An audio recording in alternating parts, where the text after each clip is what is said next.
আউযু বিল্লাহি মিনাশ শাইতানির রাজিম। বিসমিল্লাহির রহমানির রহিম। ফটিকছড়ি উপজেলা অন্তর্গত আজকে কিরাম ইউনিয়ন বিএনপি ত্রিবার্ষিক সম্মেলন অর্থাৎ নির্বাচন অল্প কিছুক্ষণের মধ্যে শুরু হতে যাচ্ছে।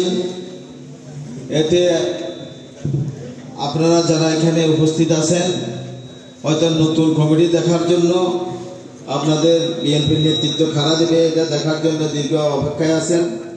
এই সুবাদে আপনারা যারা উপস্থিত আছেন দীর্ঘক্ষণ ধরে কিরামবাসী সবাইকে আমি উপজেলা বিএনপির পক্ষ থেকে সংগ্রামী সালাম জানাই। আসসালামু আলাইকুম ওয়া রাহমাতুল্লাহি ওয়া বারাকাতুহু। আমাদের আজকে দ্বিতীয় অধিবেশন শুরু হয়েছে। আপনারা আজকে এমন নেতৃত্ব নির্বাচন করবেন যারা দীর্ঘদিন ধরে আপনাদের সুখে দুঃখে পেয়েছেন এবং বর্তমানেও আপনাদের পাশে আছে, ভবিষ্যতে আপনাদের পাশে থাকবে মনে করেন এই যোগ্য ব্যক্তিকে নেতৃত্বে আনার জন্য আপনারা নির্বাচনের মধ্যে চেষ্টা করবেন।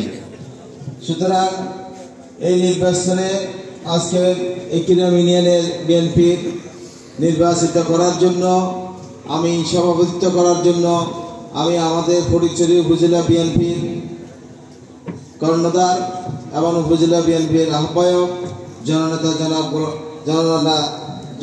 কর্নেল আজিমুল্লাহ বাহার ভাইকে আজকে এই ত্রিবার্ষিক সম্মেলন অর্থাৎ দ্বিতীয় অধিবেশন পরিচালনা করবেন এবং এখানে আমরা যারা আছি তাদেরকে আমরা যতক্ষণ পর্যন্ত নির্বাচিত ঘোষণা না হয় আজিমুল্লাহ বাহার ভাইকে আমি বিনীতভাবে আহ্বান করছি।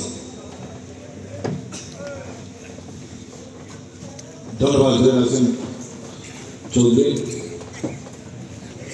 আমরা আমাদের দ্বিতীয় পর্ব শুরু করছি, নেতৃত্ব নির্বাচন পর্ব। তার আগে আমার ছোট ভাই আজিজুল্লাহ একটা কথা বলেছিল, সেটাই করে দেখিয়ে দেবে যে যারা আজকে কিরাম ইউনিয়নে যারা আছেন তাদের যে আহ্বায়ক কমিটি সেটাকে আমরা বিলুপ্ত ঘোষণা করছি এবং কিরাম ইউনিয়নের যারা নিচে যাওয়ার জন্য অনুরোধ করছি।